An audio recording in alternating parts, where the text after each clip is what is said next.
기도하겠습니다. 살아계신 하나님 감사합니다. 오늘도 귀한 예배로 인도해 주셔서 감사드립니다.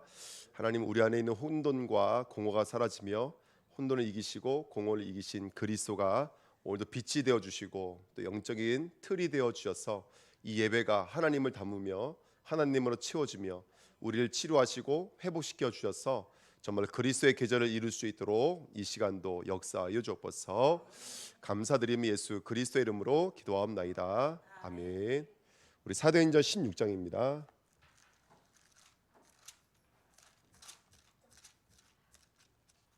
5절부터요. 우리 15절 말씀입니다.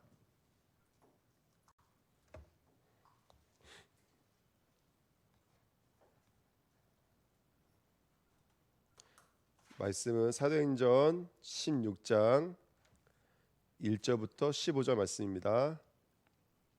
5절부터 15절까지 같이 읽겠습니다. 이에 여러 교회가 믿음이 더 굳건해지고 수가 날마다 늘어가니라. 성령이 아시아에서 말씀을 전하지 못하게 하시거늘 그들이 부르기아와 길라디아 땅으로 다녀가 무시아 앞에 이르러 비도니아로 가고자 애쓰되 예수의 영이 허락하지 아니하시는지라. 무시아를 지나 드로아로 내려갔는데 밤에 환상이 바울에게 보이니 마게도냐 사람 하나가 서서 그에게 청하여 이르되 마게도냐로 건너와서 우리를 도우라 하거늘 바울이 그 환상을 보았을 때 우리가 곧 마게도냐로 떠나기를 힘쓰니 이는 하나님이 저 사람들에게 복음을 전하라고 우리를 부르신 줄로 인정함이로라. 우리가 드로아에서 배로 떠나 사모드라게로 직행하여 이튿날 네아폴리로 가고 거기서 빌립보에 이르니 이는 마게도냐 지방의 첫 성이요 또 로마의 식민지라. 이 성에서 수일을 유하다가 안식일에 우리가 기도할 곳이 있을까 하여 거기 앉아서 모인 여자들에게 말하는데 두아디아라 시에 있는 자색 옷감 장사로서 하나님을 섬기는 루디아라 하는 여자 말을 듣고 있을 때 주께서 그 마음을 열어 바울의 말을 따르게 하신지라. 그와 그 집이 다 세례를 받고 우리에게 청하여 이르되 만일 나를 주 믿는 자로 알거든 내 집에 들어와 유하라 하고 강권하여 머물게 하니라. 아멘. 오늘 귀한 우리 수예배도 또 하나님의 귀한 은혜가 임하될 줄 믿습니다. 말씀 제목은 길이 막혔을 때입니다. 오늘 바울이 그 이제 전도 여행에 있어서 2차 전도 여행이 이미 시작됐습니다. 1절부터 5절은 그 1차 전도 여행 거의 마지막이었던 루스드라를 가장 먼저 방문해서 복음을 증거했더니 오늘 5절에 있는 말씀처럼 뭐라고 결론이 났냐면 이에 여러 교회가 믿음이 더 뭐라고 써 있어요? 굳건하여지고 수도 날마다 늘어가니라. 그렇죠? 그러니까 바울 팀이 굉장히 고무되어 있었겠죠. 전도가 너무 잘 되고 제자가 세워지고 막 부흥이 되어지고 또 부흥되는 전도가 아니라 한 사람 한 사람이 다 그냥 믿음이 굳건해지니까 너무 고무가 되어 있었겠죠. 근데 그 5절과 6절 사이가 완전히 땅판이에요. 6절에 보시면 성령이 아시아에서 말씀을 전하지 못하게 하시거늘 그들이 뭐라 그러냐면 부르기아와 갈라디아 땅으로 다녀가라고 말을 하고 있습니다. 자, 바울이 그렇게 굉장히 고무가 되어 있어서 이제 선교지를 향한 하나님의 아주 뜨거운 열정과 마음을 가지고 새로운 출발을 하고 있는데 오늘 이 지역에 갔을 때 지금 새로운 출발을 하려고 했는데 어떻게 되냐면 성령이 아시아에서 말씀을 전하지 못하게 하심으로 이렇게 성경에 써 있어요. 그러면서 6절, 7절, 8절 말씀이 어디까지 가게 되냐면 드루아까지 가게 되어져요. 중간에 읽어보면 7절 보세요. 무시 앞에 이르러 비도니아로 가고자 했으되. 자, 바울은 지금 어디로 가고자 했어요? 비도니아로 가고자 했었어요. 근데 계속해서 하나님은 어디로 몰고 가시냐면 그 소아시아 끝으로 몰고 가시는 거예요. 그림을 한번 보여주세요. 그림을 보여주세요. 하나씩. 네, 크게 보여주세요.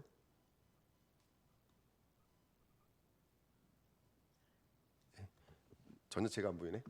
지금 그 오른쪽에 보시면 수리아 위에 있는 교회가 안디옥 교회죠. 안디옥, 그죠? 수리아 이쪽에 있는 데가 안디옥인데 거기서 출발을 해서 루스드라로 바로 가요. 그죠? 루스드라로 바로 가고, 그 루스드라에서 이제 이 사도 바울은 위에 왜 갑바도기아 있고요. 그 위에 갈라디아 있죠. 그리고 그 위에 뭐가 있어요?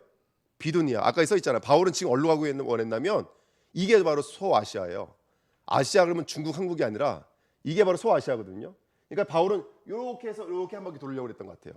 아시아 방향으로. 그러니까 터키 지역에 다 여기가 이만큼이 터키인데 이렇게 돌아가려고 했던 것 같아요. 근데 가려고 하면 맞고 가려고 막 맞으면서 얼른 몰고 가신다면 하나님이 좀 저 바다 건너기 전에 드로아라고 있죠. 드로아라고 보이시죠? 바다 건너기 전에 그 드로아라고 있잖아요. 드로아가 있어요. 예, 그 왼쪽에 아시아 왼쪽에 아시아 글자 왼쪽에 보시면 드로아라고 있어요. 예, 거기까지 인도에 나가시는 거예요. 여기까지 인도에 나가시고 여기서 하나님이 꿈을 꿔서 환상 중에 뭘 보냐면 마게도냐로 건너오라는 거예요. 그 왼쪽에 있는 그 보시면 크게 써 있죠. 마게도냐라고. 저희가 마게도냐예요. 그 마게도냐 첫 성이었던 어디로 왔다고요? 빌립보 지역으로 들어간 거예요. 빌립보 지역으로 해서 쭉 밑으로 내려가서 어리가남 저 밑에가 있는 데가 아가야라고 써 있는 저 지역이 고린도 지역이에요. 저기 지역으로 해서 다시 돌아오는 루트를 이용해 가지고 들어오게 되거든요.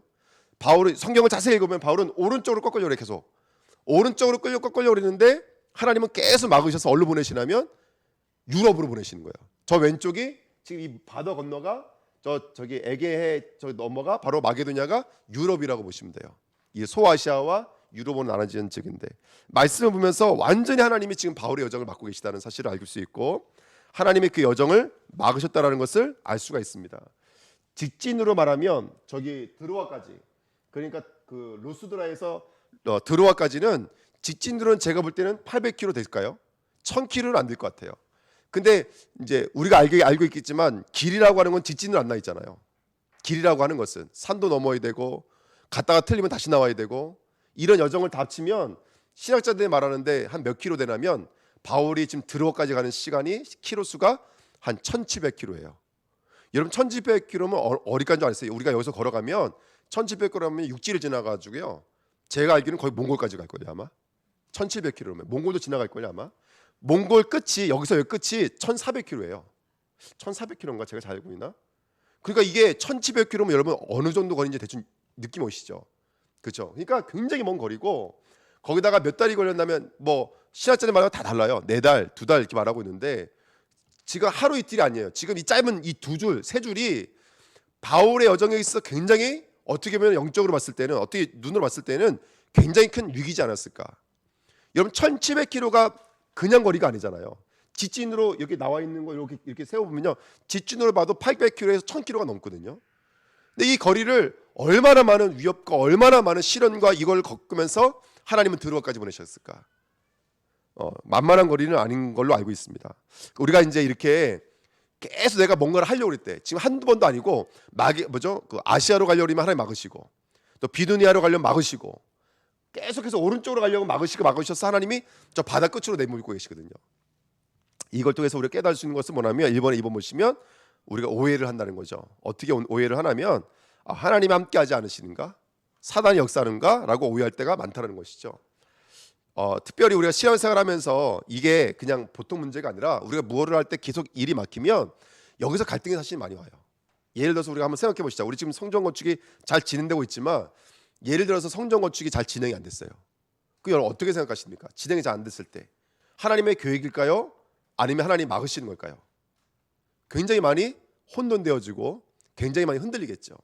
근데 우리는 이미 답을 다 알고 있기 때문에 우리는 사실은 이 바울이 이게 굉장히 중요한 선교 여정이라는 것을 알 수 있거든요. 한번 생각해 보세요. 우리가 선교 현장에 성전을 건축하려고 헌금을 모았어요.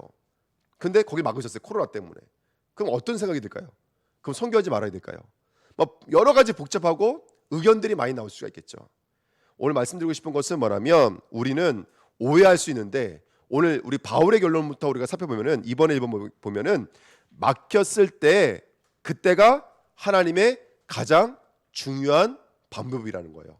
막혔을 때 내 마음 내 뜻대로 안 될 때가 너무너무 중요하다는 거예요. 지금 흑암 혼돈하고 공허 이 두 단어를 가지고 이틀 동안 새벽 예배를 드렸는데 흑암 틀이 없어요. 그래서 황무지와 같은 곳이에요. 공허 내용이 없어요. 그래서 황무지와 같은 곳이에요. 근데 말씀을 이렇게 들다 보니까 이스라엘의 하나님의 사람들은 다 얼로 내보내요. 하나님이 그 황무지로 내보내요. 아니 혼돈으로 내보내시면 안 되잖아요. 공허로 내보내시면 안 되잖아요. 근데 그게 그들의 혼돈과 그들의 공허의 문제를 해결하기 위한 하나님의 방법과 여정이었다는 것은 우리는 다 알고 있어요.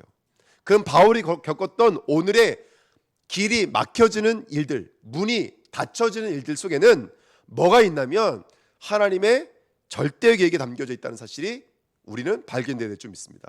저는 그렇게 생각이 들어요. 고난일까 저주일까? 결국 이거 싸움이에요. 아무리 이게 문제가 심각해도요, 이게 고난이라고 깨달아지면 문제가 안 되어져요. 왜? 고난 끝에 뭐가 있기 때문에 그래요. 고난, 템테이션과 테스트가 있잖아요. 테스트라고 깨달아지면 그 테스트 뒤에는 항상 뭐가 기다리고 있어요? 목적이 기다리고 있어요. 응답이 기다리고 있어요. 근데 템테이션은요, 이건 망하게 하는 거예요. 이건 심판이에요. 저주 죽이기 위해 주는 거예요. 이건 죽이기 위해서 오는 심판이거든요. 근데 우리에게 오는 성도에게 오는 고난과 문제는 죽이기 위한 거예요? 살리기 위한 거예요? 살리기 위한 거예요. 죄송하지만 우리에게 문제가 만 가지가 있잖아요. 성도에게는 문제가 만 가지 있어도 그건 테스트예요. 죽이기 위한 게 아니에요. 왜? 우리 하나님이기 때문에 그래요. 우리를 향한 하나님의 생각은 재앙이 아니라 뭐라 그랬죠? 꿈과 희망이라고 했어요. 어저께 말씀 나눴잖아요. 그래서 저와 여러분들에게는 중요한 하나님의 방법이라는 사실을 우리는 볼 수 있어야 될 줄 믿습니다. 그러면 그 중요한 방법이 뭘까요? 예수님, 잔치집에 오갑나이다. 포도주가 없나이다. 이 잔치집에 연애하는 연회장에 뭐를 바꾸기 위함인 거예요? 주인을 바꾸기 위함인 거예요. 이 사람들의 기쁨은 포도주를 통해서 왔어요. 근데 오늘 이 기적과 역사를 체험하게 되면 이 연회장의 기쁨은 누구로 바뀌어져요? 예수 그리스도를 통해서 바뀌어져요. 하나님 나라의 천국의 그 기쁨은 그리스도를 통해서 이 자리에도 우리에게 임하는 줄 믿습니다. 주인을 바꾸는 거예요. 그래서 하나님 말씀하시는 거예요. 야 이수라 목사, 너가 항해하고 있는 항해의 배의 항해자는 나야 라고 말씀해 주시는 거예요. 그래서 그 뭘 맡기라는 거예요. 이제는요, 그 운전대를 하나님께 맡기라는 거예요. 누가 운전하시겠다라는 거예요? 우리 주 예수 그리스도가 운전하시겠다라는 거예요. 그게 바로 막힐 때, 다쳤을 때 성도에게 주시는 하나님의 계획인 것을 믿습니다. 저는 이렇게 생각해요. 건강한 교회는 뭘까? 건강한 성도는 뭘까? 그렇죠. 인도를 잘 받는 자가 건강한 성도예요. 인도를 잘 받는 자가. 여러분, 우리는 어쩔 수 없어요. 우리의 IQ를 여기 있는 사람들 다 합쳐도 우리는 하나님을 초월할 수가 없고요. 우리의 달란트를 다 모아도 하나님의 은사를 초월할 수는 없어요. 어차피 우리는 뭐 받는 자가 돼야 돼요? 인도받는 자가 돼야 돼요. 제가 제일 좋아하는 렘너트 사역자 우리 송미실 권사님이 걷는 자 위에 누가 있다고요? 뛰는 자. 뛰는 자 위에 뭐가 있다고요? 나는 자. 나는 자 위에 누가 있어요? 붙어있는 자. 아멘. 제가 말씀을 보다가 어떤 목사님이 더 재밌는 거 얘기해서 제가 이거 읽었는데 갑자기 잊어버렸어요. 어쨌든 중요한 건 뭐냐면 여러분, 붙어있는 자가 돼야 돼요. 아멘. 붙어있는 자는 가장 잘 복음적 승리하는 방법은 붙어있는 것인 줄 믿습니다. 그래서 우리는 인도받는 교회예요. 그래서 우리 주은혜께 오늘 새벽에도 말씀드렸지만 이제 내 앞에 나와서 구하라는 거예요. 누굴 찾으라는 거예요? 너희가 나를 찾으라는 거예요. 그러면 찾을 거라는 거예요. 정말로 공허 속에 존재하시는 분이 계십니다. 나띵 속에 존재하시는 분이 계세요. 계속 하나님 말씀 오신 거예요. 이스라엘에게 말씀 오신 거예요. 나 있는데. 이스라엘이 막 방황을 해요. 그때마다 와서 말씀하시는 거예요. 나 있는데. 제발 나 있는 것 좀 알아차려 주면 안 될까? 그게 하나님 마음이라니까요. 그러니까 누가 성도냐? 하나님이 계시군요. 아셨군요. 하셨군요. 이걸 눈치챌 수 있는 게 성도인 줄 믿습니다. 할렐루야. 아멘. 그래서 교회 성전 건축 뭐 아직 시작도 안 했는데 벌써 이제 거기 뭐 3층에 뭐 예약이 벌써 잡히기 시작해가지고요. 제가 요즘 많이 바쁩니다. 예. 그래서 저는 사고 치고 우리 성도님들이 다 그걸 막아주시고 할렐루야. 아멘. 그렇게 되시기 부탁드립니다. 그래서 뭐 바빠요. 뭐 벌써 7월 달에도 여기 30명씩 와서 훈련 받거든요. 매달마다. 근데 7월 달에는 피크잖아요. 그러니까 호텔에서 그렇게 싸게 안 해주는 거예요. 받을 거 다 받고 심지어는 벌써 예약이 다 돼 있으니까 갈 데가 없는 거예요. 또 7월 달 동문전도학교 저희 교회거든요. 근데 숙소를 어떻게 잡냐면 구하고 못 구하니까 저기 왜 서귀포에 교회 있잖아요. 거기 미션홈이 크게 있는 교회. 근데 거기서 잡으려고 하시는 거예요. 그래서 아까 장로님도 물어봤죠. 우리 교회 6월 달이면 바로 그 숙소 좀 사용할 수 없냐고. 장로님이 얼마든지 사용할 수 있다고 그러시더라고요. 그럼 조금만 우리가 준비해 놓고 우리가 좀 이렇게 훈련 받으시는 분들이 마음껏 좀 사용할 수 있도록. 호텔에 주무시는 것보다 목사님들 30명씩 교회에서 주무신다는데 그 축복이 아닐까요? 아멘. 그래서 좀 많이 힘들겠지만 그래도 인도 잘 받는 교회가 되시기를 예수님의 이름으로 모셔드립니다. 우리 네 번째 말씀 다 같이 한번 읽겠습니다. 잠언서 16장 9절입니다. 사람이 마음으로 자기의 길을 계획할지라도 그의 걸음을 인도하시는 이는 여호와시니라. 아멘. 우리가 아무리 잘 계획해도 결국에 하나님이 우리 인도하시는 거예요. 그래서 우리는 뛰는 자, 나는 자 위에 인도받는 자, 붙어있는 자인 줄 믿습니다. 그래서 아까도 말씀드렸지만 우리는 그래서 영적인 백신을 맞는 거예요. 여러분 문제가 있을 때, 고난이 있을 때 우리에게 백신 주사를 놓는 거예요. 밤나무, 상수리 나무가 다 배임을 당하여도 뭐는 남는다? 그루터기 남는다. 그래서 이게 남은 자 사상이잖아요. 너희가 노예로, 포로로, 속국으로 끌려가도 너희들 남은 자라는 거예요. 언젠가 돌아오게 돼 있어요. 우리는 어느 자리로 끌려갈지라도 절대로 뭐가 되지 않고요. 뭐 되지 않으며 죽지 않아요. 할렐루야. 아멘. 망하지 않아요. 결국 이기고 돌아오게 될 줄 믿습니다. 저는 그래서 이 바울에게 어떻게 보면 2차 전도 여행을 두고 정말로 중요한 현장을 두고 하나님께서 왜 이렇게 사도 바울을 1700km라고 하는 이 엄청난 여정을 하나님 주셨을까? 한번 여러분 깊이 한번 묵상해 보십시오. 이 굉장히 중요한 의미가 아닐까 생각이 듭니다. 그냥 단순하게 그랬나 보다가 아니라 생각해 보세요, 여러분들. 몇 달 동안 전도 열매가 하나도 없었던 건 기적 아니에요? 우리가 몇 달 동안 전도 열매가 없었다는 것은 당연하고 여기지만 다른 사람도 아니고 바울 팀이잖아요. 바울 팀이 몇 달 동안 여러분 영접 하나도 안 됐어요. 쉽게 말하면 있었으면 거기 머물렀을 거 아니에요. 1700km라는 여정 속에 전도가 하나도 안 됐다고 여러분들. 그럼 우리 같으면 이거 뭔가 잘못됐다 하고 유턴할 수도 있고 뭔가 크게 좀 충격을 받아서 메고 있던 가방 내려놓을 수도 있고 그럴 수 있는 여정이었는데 이게 사실은 사도 바울로 하여금 앞으로 더 많은 어떤 문제와 사건 속에서도 어떻게 보면 바울을 너는 전도자야 라고 하는 그 메시지만큼은 변하지 않는 사람으로 백신 주사를 맞히는 영적으로 훈련하는 귀한 시간표가 아닐까. 그래서 지금 일어나는 문제 속에 우리 놀랄 필요가 하나도 없는 것이 뭐냐면 앞으로의 이어질 수많은 여정 속에서 우리는 전도자로 살아야 되기 때문에 순례자로 살아야 되기 때문에 말씀이 농담은 아니잖아요. 파수꾼이 뭡니까? 파수꾼이요. 잠 못 자는 사람이 파수꾼이에요. 아멘. 근데 우리나라 역대 우리나라 이게 순교하시는 목사님들이라든지 큰 목사님들 보시면 농담 삼아 이런 말 하시잖아요. 대한민국에서 정말로 훌륭한 목회 하시려면 뭐 폐병 걸려가지고 피 한번 좀 안 통하면 목회 안 된다고. 그냥 나온 말은 아니겠죠. 훌륭한 목사님들이 신앙 여정 속에 가슴으로 울리는 말 아니겠어요? 심지어는 등산 가다가 나무가 가운데가 뻥 뚫린 그런 나무 있잖아요. 썩어가지고요. 그러니까 너도 목회하냐? 그랬대잖아요. 뭐 지금 목회자는 그렇지 않지만 과거에는 그랬다고요. 그러니까 그게 앞으로 우리에게 귀한 사역을 두고 어떻게 하면 우리를 진짜 백신 주사 맞는 건지도 몰라요. 그래서 놀라지 마시고 낙심할 필요도 없습니다. 저와 여러분들은 제자이기 때문에 그래요. 하나님의 자녀이기 때문에 그래요. 막힌다, 반대되어진다, 방해받는다, 길을 찾게 만드시는 하나님의 백신인 것을 믿고 우리가 주어진 여정을 담대히 걸어야 될 줄 믿습니다. 두 번째, 막힌 길 앞에는 두 번째는 뭐냐면 지인을 바꾸고 나를 정말 연단하는 하나님 백신 주사였다면 두 번째는 뭐냐면 그걸로 끝나지 않아요. 여러분 또 다른 길이 있습니다. 아니 새로운 길이 있습니다. 새로운 길. 할렐루야. 그 새로운 길을 만나게 하시는 하나님의 여정이라고 좀 봐요. 무슨 말이냐? 오늘 8절부터 10절 말씀 보시면 8절에 이렇게 말하죠. 무시아를 지나 드로아로 내려갔는데 밤의 환상이 바울에게 보이니 마게도냐 사람 하나가 서서 그에게 청하여 이르되 마게도냐로 건너와서 우리를 도우라 하거늘이라고 말하고 있습니다. 자 보십시오. 여러 여정을 건너왔어요. 여러 여정을 건너와서 지금 어디까지 오게 됐냐면 드로아라고 하는 아까 바다 끝으로 오게 된 거예요. 이게 참 의미가 있다고 생각 들어요. 본인은 이 오른쪽에 넓은 땅을 바라보면서 이 터키 같은 경우에는 문화 문물이 많이 겹치는 곳이잖아요. 뭐 다른 지역도 마찬가지겠지만 그 엄청난 지역을 바라보면서 복음을 증거해야겠다 그랬는데 하나님은 방향을 틀어 가지고 1700km를 하나님이 여정을 걸어가게 만드시거든요. 몇 달이라는 시간 동안을 걸어왔는데 거기서 뭐라 그랬냐면 여기 밤에라는 말이 써 있어요. 밤에.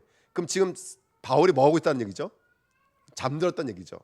그래서 저는 이게 그냥 뭐 늘 우리가 잠자는 게 아니라 아마 하나님께서 바울을 뭐라 그래야 될까요? 그냥 잠이 아니라 완전히 탈진되어져 있는 잠, 완전히 소진되어져 있는 잠, 한번 생각해 보세요. 지금 오다가 올다가 하나님 밀고 와서 계속 전도를 막으시는 건 성령께서요.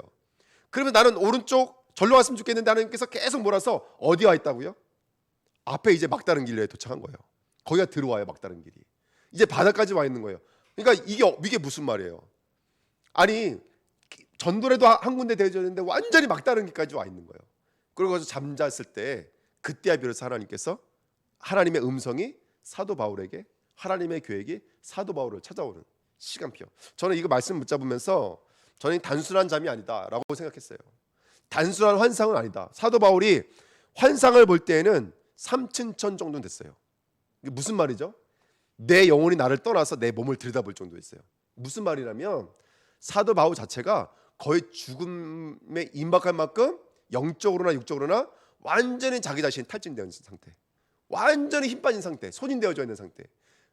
고린도 후서 12장 말씀 같은 거 읽어보시면 그때 환상을 보거든요. 밤에 환상을 볼 때 저는 이 환상과 이 밤은 그냥 단어라고 생각하지 않아요. 사도 바울에게 있어서 어떤 여정의 결론이 와 있는 거냐면 십자가 여정의 결론이 와 있다. 저와 여러분들에게 우리가 의지하는 것, 나를 의지하는 것, 나 중심, 좋은 중심까지도 하나님은 완전히 부인시키시고. 여러분 창조라는 말이 뭐죠? 우리가 재창조 또는 새창조 말을 많이 쓰지만 우리가 말하는 창조는 아담 때로 돌아가는 거 아니잖아요. 우리가 말하는 창조는 아담도 비교될 수 없는 신분으로 바뀌는 거예요. 그럼 창조라는 말은 옛것이 있으면 돼야 안 돼요. 절대로 안 돼요. 그래서 구원을 뭘로 비유하죠? 세례로 비유하는 거예요. 세례가 뭐예요? 물속에 들어갔다 나오는 거예요. 죽었다가 살아나는 것. 이게 신앙이에요. 바울에게 있어서 어떻게 보면은 이게 또 다른 신앙의 새로운 출발이라고 생각이 들어요. 성도는 제가 볼 때는요, 누구나가 다 십자가를 통과하지 않는 성도는 아무도 없더라. 아까도 말씀드렸지만, 그래서 어떻게 보면 우리 인생에 정말로 사도 바울의 십자가를 통과한 것이 아닌가. 그리고 두 번째가 뭐냐면 이번에 보시면 10절에 이렇게 말합니다. 바울이 그 환상을 보았을 때 우리가 곧 마게도냐 떠나가기를 힘쓰니 이는 하나님이 저 사람들에게 복음을 전하라고 우리를 부르신 줄을 뭐함이라? 인정함이라. 여기 써 있어요. 이 인정함이란 단어가 그냥 단순하게 하나님이 나를 불렀나 보다가 아니라 이게 이제 원어를 좀 공부해 보면 이런 뜻이 있어요. 어떤 뜻이 있냐면 이 원어에가 쉰비바조라는 단어가 여러 가지를 결합해서, 그러니까 한두 사건이 아니라 여러 사건을 종합해서, 이게 종합을 해서 여기에 대한 결합 또는 모음, 조합. 다시 말하면 이 모든 것을 모아서 나와 있는 답. 쉽게 말하면 결론. 그 두 가지를 합치면 무슨 뜻이라면 종합적 결론. 간단한 말을 제가 복잡하게 말씀드렸어요. 여러 가지 사건을 통해서 바울이 뭐라고 결론을 내버렸냐면 바로 하나님이 어디로 부르시는 사인이라고 부르는 거예요. 마게도냐로 부르시는 사인이라고 들었다는 거예요. 마게도냐로. 그 이제 중요한 게 뭐냐면 저와 여러분들이 이제 우리 영적인 눈을 열고 오늘 지금 이 자리까지 우리를 부르신 하나님의 영적 종합의 결론이 있어야 돼요. 내 인생을 두고 하나님까지 나를 부르신 하나님의 이유와 계획과 뜻을 발견해야 돼요. 할렐루야. 그 종합적 결론이 있어야 돼요. 그래서 제가 기도하면서 하나님 야훼 예배를 왜 우리에게 허락해 주셨습니까? 저는 이렇게 결론을 냈어요. 하나님, 잃어버린 영적 가정을 위한 중보 캠프였습니다. 할렐루야. 아멘. 저 딴에는 짧게 썼지만 단순하게 교회를 나오고 안 나오고 아니라 정말로 지역적 배경, 가문의 배경, 사람의 배경을 우리가 중보하면서 실제로 그 역사하고 있는 흑암의 권세를 꺾는 캠프의 시간을 가진 거예요. 교회 나오고 안 나오고가 중요한 게 아닙니다. 우리가 앞으로도 계속해서 지속해야 될 중보 사역이라는 것을 다시 한 번 더 발견했어요. 많은 사역이 있지만 우리 교회가 놓치지 말아야 될 사역은 뭐냐면 잃어버린 자 하나도 잃지 않으시는 주님의 마음으로 중보하며 기도해야 되겠다라는 하나님의 음성으로 들었어요. 저에게는 종합적 결론이에요. 두 번째, 저는 이번 미용 캠프를 준비하면서 기도했어요. 하나님, 미용 캠프는 무엇이겠습니까? 깊이 기도해봤어요. 중앙병원이라고 하는 병원은 종합병원이잖아요. 제가 2년간 우리 전사님이랑 같이 했지만 그 라운드 되면서 깨달은 게 있어요. 거기 있으면요, 물론 저쪽 할렘 지역이란 이게 그 뭐죠? 노영을 중심으로 해서 약간 저쪽이더라고요. 이제 그쪽 사람들이 많이 와요. 제대나 한마음병원은 물론 이쪽에서 많이 가고 동쪽에서 많이 가고. 근데 어쨌든 일부분이긴 하지만 병원은요, 교수든 국회의원이든 아프면 안 올 수가 없는 곳이에요. 거기 있으면 별의별 사람 만나요. 사장님도 만나요. 선장도 만났어요. 얼마나 많은 사람 만났는지 몰라요. 어떤 사람은 저희 때 소리 지르면서 협박했던 사람 제 손 잡고 기도했던 곳이 바로 미혼 캠프였어요. 그것도 울면서 기도했어요. 울면서 소리 지르고 아니 그분 울면서 기도했던 분은 비난하던 사람. 남자 방에 갔더니요, 제가 복음 전하고 기도해드리겠습니다 했더니 저를 아버지 깔보고 무시했던 사람, 저 뒤통수 해야 되고 그랬던 사람들. 그 사람 중에 한 명이 제 손 잡고 울면서 응접했어요. 울면서. 제가 뭘 느끼냐면 정말로 미혼 캠프는 뭐겠느냐, 한 지역을 두고 그 다음에 정말로 그 제주의 전체를 두고 영적 전쟁의 최전방이다. 아멘.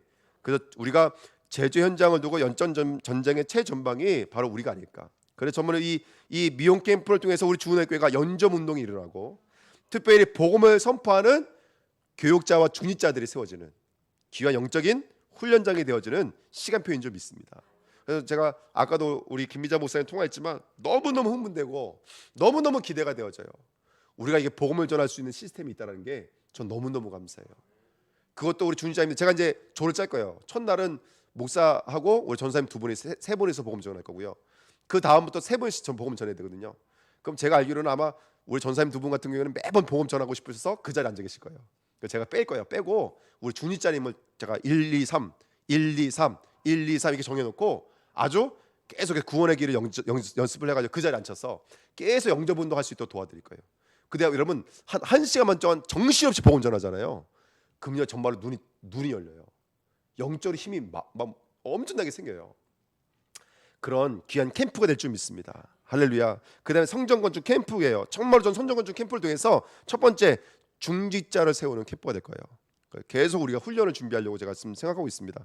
그 두 번째는 교회의 전도와 선교의 시스템을 준비할 거예요. 전도지 준비할 거고 문화와 복지 시스템을 준비하는 시간표가 될 줄 믿습니다. 아멘. 종합적 결론. 여러분 문제가 지나가는 걸로 끝나면 안 돼요. 내게 종합적 결론이 있어야 돼요. 하나님의 메시지 결론과 사역의 방향과 하나님의 뜻과 계획이 뭔지 종합적 결론이 있어야 돼요. 이게 바로 인정함이라 라는 말의 의미였습니다. 우리 주은혜교회 이 비밀을 발견할 수 있는 저와 여러분 됐으면 좋겠습니다. 10절 11절 아까 10절을 읽었고요. 11절 12절의 말씀해 보시면 11절에 이렇게 써 있습니다. 우리가 드로아에서 배를 떠나 사모드라에게로 직행하여 이튿날 네아폴리로 가고 거기서 빌립보에 이르니 이렇게 써 있죠. 자, 지금 중요한 건 뭐냐면 여기에 빌립보에 이르렀어요. 근데 이 빌립보가 이제 아시겠지만 간단히 말씀드리면 마게도냐의 첫 성이면서 여기서 첫 교회가 나오고 바로 유럽 복음화를 위한 사실은 첫 발자국, 첫 걸음이 여기서부터 시작되는 줄 믿습니다. 이게 얼마나 중요한 시간표인지 모릅니다. 그래서 하나님이 우리를 정말로 빌립보 지역으로 더 나가서 여기서 데살로니가 고린도 교회 유럽 복음화의 계획으로 하나님께서 인도하시거든요. 어떻게 보면은 바울에게는 엄청난 하나님의 계획이 총 집합되어져 있는 곳이 이게 빌립보인지도 몰라요. 이 빌립보, 데살로니가, 그다음에 고린도 교회, 이 교회들이 아닌가 생각이 듭니다. 그래서 바울은 상상도 못했던 거리고 바울은 계속 오른쪽으로 하려고 그랬거든요. 상상도 못했던 곳이고 바울에게는 사실 계획도 없던 곳이었어요. 그런데 그 아무 계획도 없던 그 현장에서 바울은 뭐를 만나게 된다면 간단히 말씀드리면 237을 만나게 된 거예요. 세계 복음화를 만나게 된 거예요. 어느 날 어느 순간 내 인생을 두고 237을 만날지 우리는 아무도 모릅니다. 언제요? 그 1700교라는 그런 여정 속에서 몇 달이라고 하는 아무 열매가 없는 그 몇 달이라는 여정 속에서 내 자신을 두고 하나님이 237을 준비한 현장을 분명히 만나게 될 줄 믿습니다. 하나님이 말씀해 주시면 좋은데 그렇죠? 1700km 여정 시작하면서 2달 후에 또는 4달 후에 널 빌립보를 보낼 거고 그 빌립보는 바로 로마 복음화를 또 스바냐를 위한 유럽 성지를 위한 첫 발걸음이 될 거야. 거기서 너는 다 만나. 루디아를 만나. 야손을 만나. 다 만나. 브리스길로 아굴라를 만나. 제자란 다 만나게 되는 거예요. 여기서요. 우리의 237과 우리의 5천 연족을 향한 첫 걸음의 시작이 바로 오늘 이 마게도냐 현장인 줄 믿습니다. 그래서 아까도 말씀드렸지만 막힌 길은 어떻게 보면은 그 길을 꼭 가야 되지가 아니라 새 길을 여시는 하나님의 역사인지도 모릅니다. 우리 주내교회가 세기를 만나시는 은혜가 있었으면 좋겠습니다. 자, 세 번째, 이 세길에서 예비된 축복이 있었는데요. 정말로 예비된 축복 뭐냐면 바로 만남이 기다리고 있었습니다. 빌립보 지역은 아까도 말했지만 마게도냐 첫 성인데요. 이 마게도냐 첫 성이라는 말이 첫 번째 만난 성이라서 마게도냐 첫 성이 아니라 여기서 첫이라고 써 있는 것은 첫 번째라는 뜻이에요. 무슨 말입니까? 마게도냐 중에서 가장 으뜸 도시예요. 주예요, 주. 쉽게 말하면 수도예요. 마게도냐 수도라고 생각하시면 돼요. 그러니까 이 빌립보는 그냥 대충 지역이 아니에요. 그리고 성경을 읽어보니까 여기 로마의 식민지라고 되어 있어요. 원래는 로마의 직할 시예요. 무슨 말이냐? 로마의 또 다른 작은 로마라는 별명이 있는 지역이었어요. 빌립보 지역이. 이렇게 대단한 지역이었습니다. 그만큼 뭐도 많았을까요? 타락도 많았겠죠. 그 타락이 많았다는 것을 우리가 뭘 통해서 볼 수 있을까요? 바울이 가는 곳마다 어디를 다 찾아 들어가요? 회당을 찾아 들어가요. 회당은 유대인 몇 명만 있으면 만들죠? 유대인 10명만 있으면 만들어요. 그래서 바울은 항상 회당을 들어갔어요. 이게 바울이 세계복음하는 중요한 키라는 걸 우리 이미 알고 있어요. 근데 여기는 회당조차도 없어요. 무슨 말일까요? 그만큼 정말로 복음, 도덕, 윤리적으로도 완전히 타락되어 있던 도시라는 것을 우리는 이제 볼 수가 있는 현장이죠. 그래서 이런 현장에 오늘 갈 때 누굴 만나게 되냐면 아까 말씀드렸던 것처럼 루디아의 마음을 여셨어요. 또 누구의 마음을 여셨죠? 뒤에 읽어보시면 감옥에 있는 간수의 마음을 열었어요. 그 간수가 뭐라 그래요? 우리가 어떻게 하여야 구원을 받으리까? 이런 사람을 만나게 되어져요. 스탑! 죽지 마! 자기 몸을 자유하려고 그랬대. 죽지 마! 그랬더니 이 사람이 대뜸 했던 말이 뭐냐면 어떻게 하면 구원받겠습니까? 여러분, 우리가 정말로 이 1700km라는 영적인 여정 속에서 정말로 세기를 발견하게 되면요, 저와 여러분 이런 제자들 만나게 될 줄 믿습니다. 저는 말씀 준비하면서 하나님 사모합니다 그랬어요. 사모합니다. 하나님 이러한 제자를 만날 수 있는 귀한 축복을 허락해 주세요. 아멘. 그렇다고 여기 있는 제자가 아니라는 얘기 아니라 저는 정말로 그래요. 한 분 한 분 너무나 소중해요. 하지만 또 어떤 기대감이 있냐면 앞으로 루디아 같은 제자를 만날까 봐. 여러분, 루디아는 우리가 똑같아요. 루디아 되게 멋있는 사람처럼 그려내고 있지만 루디아 똑같아요. 그 여자도 영적 문제 오면 미워하고 다투고 막 이랬을 거예요. 똑같이. 근데 그런 삶 통해서 하나님은 세계복음만 이루신 거예요. 아멘. 저는 이런 제자 만날 것을 너무너무 소원이 되어져요. 앞으로 우리 주은혜교회가 이런 제자 만나는 귀한 발걸음으로 쓰임 받았으면 좋겠습니다. 성경에 뭐라고 써 있어요? 15절에는 그와 그 집. 34절 간수는요, 그와 온 집. 할렐루야. 다시 말씀드릴게요. 그와 그 집, 그와 온 집. 여기는 굉장히 깊은 메시지가 있어요. 그 말은 뭐냐? 하나님은 우리를 부르셨을 때 저와 여러분에게는 뭐가 있냐면 어쩔 수 없이 빛이라고 하는 생명이라고 하는 영적 반사체로 부르신 거예요. 우리 안에 생명이 들어오면 나 혼자만 은혜가 넘치는 게 아니라 이 은혜가 가정과 가문으로 흘러가요. 후대로 흘러가게 돼 있어요. 네, 우리가 못 느껴서 그렇지. 우리 자녀에게 흑암의 권세가 꺾여질 수밖에 없는 생명선이에요. 하나님의 생명선. 그와 온 집, 그와 집. 할렐루야. 우리가 이 언약을 붙잡고 정말로 쓰임 받을 줄 믿습니다. 너무너무 기대가 되어져요. 또 이 말은 또 어떤 의미도 있냐면 그와 그 온 집이라는 말은 그 사람의 것이잖아요. 그 사람만 사용하시는 것이 아니라 그 사람의 기능도 사용하실 거예요. 그 사람의 마음, 중심, 생각, 그 사람의 과거 경험 하나님이 다 사용하실 거예요. 할렐루야. 아멘. 이런 의미도 되어져요. 그 사람의 달란트, 그 사람에게 있는 은사. 우리 우리 김연수 집사님 하나님께서 너무너무 귀한 은혜를 주시는 것처럼 늘 보이지 않게 교회를 섬기면서 교회를 사랑하는 마음이 교회에 젖게 만드는 것처럼 그렇게 하나님을 사용하신다니까요. 그와 그의 온 집. 그 집은 그런 의미도 되어져요. 어차피 히브리는 집은 성전과 똑같은 단어니까. 그와 그 성전. 세 번째, 빌립보 교회 개척 멤버를 만나게 된 줄 믿습니다. 빌립보 교회가 얼마나 큰 교회인지 몰라요. 그래서 하나님은 이 한 사람을 두고 한 지역과 한 나라를 품을 수 있는 은혜를 주신 거예요. 그래서 그 사람, 그 한 사람, 그 한 지역, 그 한 팀, 그 언약을 하나님께서는 지금 이루고 계신 줄 믿습니다. 빌립보 4장 1절 말씀 거기 같이 써 있죠. 같이 읽겠습니다. 그러므로 나의 사랑하고 사모하는 형제들, 나의 기쁨과 면류관이 사랑하는 자들아, 이와 같이 주 안에 서라. 아멘. 바울이 빌립보 교회를 뭐라고 말한다고요? 나의 사랑, 나의 사모하는 형제들, 나의 기쁨, 나의 면류관인 사랑하는 자들아. 아멘.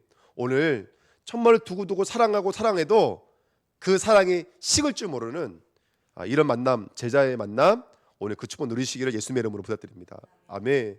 세 번째, 그래서 정말로 우리 만남을 두고 나, 가정, 교회, 산업을 준비하는 귀한 시간표를 함께 누려야 될 줄 믿습니다. 아멘. 그래서 하나님이 이 엄청난 만남을 준비해서 나를 부르셨어요. 이 엄청난 만남을 두고 우리 가정을 부르셨어요. 이 엄청난 만남을 준비하시고 우리 주은혜 교회를 부르신 줄 믿습니다. 말씀 준비하면서 여러분, 좋은 사람을 만나면 뭐가 바뀌죠? 인생이 바뀌어요. 좋은 교회를 만나면 뭐가 바뀔까요? 예? 예? 미래가 바뀌어요. 더 세게 한번 말씀해 보세요. 좋은 사람을 만나면 인생이 바뀌어요. 좋은 교회를 만나면 뭐가 바뀔까요? 한번 세게 한번 말해 보세요. 세게. 운명이 바뀌어요. 운명이. 할렐루야. 창세기 3장의 운명이 바뀌는 줄 믿습니다. 이 만남이 우리 주은혜 교회 날마다 일어나시기를 예수님의 이름으로 축원드립니다. 마지막입니다. 그래서 우리가 어떻게 언약을 붙잡아야 될까요? 사도행전 16장 13절에 이런 말씀이 있어요. 바울이 아예 회당이 없는 거예요. 그러니까 뭐라고 성경에 써 있냐면 이렇게 써 있어요. 안식일에 우리가 기도할 곳이 있을까 하여 문 바깥에 나갔더니 누가 기다리고 있는 거예요? 여자들이 있는 거예요. 강가에 나가 보니까. 할렐루야. 여러분, 그냥 기도는 아니겠죠.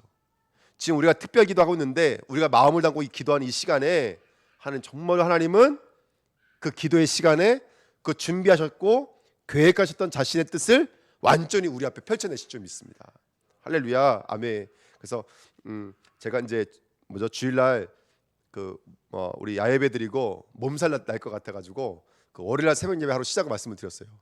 그거 말하고요. 저 사실은 제가 좀 이게 마음이 좀 짧아서 월요일날 하루 종일 누렸던 거 아세요? 하루 종일 누렸던 거. 말씀드렸나요? 말씀 들으셨어요?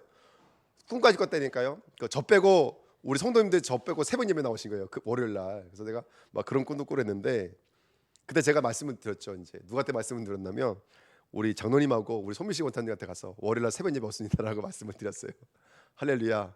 아멘. 예. 제가 약간 좀 짚고 못했지만 제가 이 말씀 드리냐면 지금 특별 새벽 예배고 새벽 예배 못 나오시니까 새벽 예배 나오십시오 이 말하는 게 아니라 정말로 기도하면 하나님 역사하신 줄 믿습니다. 아멘. 우리는 시의 공간을 초월하는 자입니다. 아멘.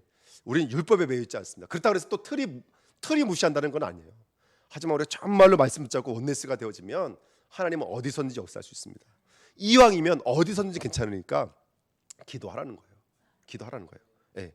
예. 자, 그래서 우리 주님께 정말로 기도할 때 하나님 역사하실 줄 믿습니다. 그럼 또 보세요. 사도행전 16장도 그 제수를 만날 때 한밤중에 바울과 실라가 뭐라고요? 기도하고 하나님을 찬송함에 제수들이 듣더라라고 말하고 있습니다. 오늘 우리가 기도하고 찬양하는 이 시간에 하나님의 나라가 임하게 될 줄 믿습니다. 다윗이라고 하는 사람은 찬양하라 했을 뿐인데 악신이 떠나갔습니다. 저는 그렇게 생각이 들어요. 정말 우리가 예배, 기도, 찬양이 이 혼돈과 공허라는 단어를 이해하고 나니까 우리가 예배드릴 수 있는 예배의 축복이 어마어마한 거구나 깨달아지더라고요. 우리가 기도할 수 있는 기도의 축복이 어마어마한 거구나. 저는 이번에 그 야외 예배 가서 너무너무 감사했어요. 진짜 어떻게 말로 표현할 수 없을 만큼 행복했거든요. 근데 그 중에 하나가 뭐였냐면 우리 썸밋 학교였어요. 장로님 맞죠? 우리 랩런트들이 막 뛰어다니는데요. 저는 그게 얼마나 감사한지. 하나님 감사합니다. 감사합니다. 여러분 아세요? 그 나라의 미종족 국가를 뭘로 계산한 줄 아세요? 기독교에서 우리가 선교 프로그램을 돌리잖아요. 그러면 선교 단체에서 이 나라는 미종족 국가입니다. 이 나라는 미종족 국가가 아닙니다를 뭘로 판단하는 줄 아세요? 거기에 퍼센티지가 3% 미만으로 내려가면 미종족 국가라 그래요. 우리가 기독교 미종족 국가. 여러분 아세요? 한국이 랩런트가 예배드리고 있는 랩런트가 2.7%도 안 된대요. 우리 지금 한국은 미종족 랩런트 국가가 돼버렸어요. 불과 몇 년 만이에요. 이 코로나 시국 지나오면서. 이게 무슨 말이냐면 교회마다 지금 후대들이 완전히 핵포탄을 맞은 거예요. 핵포탄을 맞은 거예요 지금요. 우리나라 이미 미종족 국가가 돼버렸어요. 랩런트가. 근데 우리 교회 우리 교회는 잘난다 이 말하는 건 아니지만 너무너무 감사했어요. 아이들이 와서 같이 뛰어놀면서 그 아이들 내면의 깊은 치유와 회복의 역사가 있다고 생각하니까 너무너무 행복하고 매 주일마다 이 복음 원색적인 복음을 가지고 아이들이 말씀으로 소통할 수 있다는 거 너무너무 귀하거든요. 우리 썸밋 학교가 조금만 힘내주셔서 정말로 우리 교회가 되어지면 1박 2일 할 수 있도록 조금만 도와주시면 여러분 진짜 엄청난 큰 축복이 있습니다. 그럼 가끔씩 우리 수박 살 때는 장로님 수박과 사가지고 와주시고요. 또 여름에는 또 라면이네 옥수수 삶아 먹고요. 다른 거 아니에요. 그냥 같이 먹고 같이 잠만 자도요 1박 2일이 엄청나요. 정말로 1박 2일 제가 해봐서 아는데 1박 2일 하룻밤 자는 게 그렇게 크다니까요. 그래서 힘들어요. 누가요? 선생님들은 진짜 힘들어요. 근데 조금만 각오하고 우리가 이거를 몇 년만 진행할 수 있잖아요. 쟤네들 금방 대학생 돼요. 금방 사회생활 나간다니까요. 조금만 도와주면 이 아이들 정말 살릴 수가 있어요. 지금 우리나라도 이 언약을 붙잡고 기도할 줄 믿습니다. 우리가 찬양할 때 예배 드릴 때 정말 이 응답과 은혜가 살아나게 될 줄 믿습니다. 예, 우리 말씀 붙잡고 합심으로 한번 기도하고 마치도록 하겠습니다. 살아계신 하나님 아버지 감사합니다. 우리 영적으로 깨어날 수 있도록 인도해 주신 것을 감사드립니다. 하나님께서 축복하시고 인도해 주셔서 하나님 우리의 길을 막으실 때 하나님은 더 큰 것을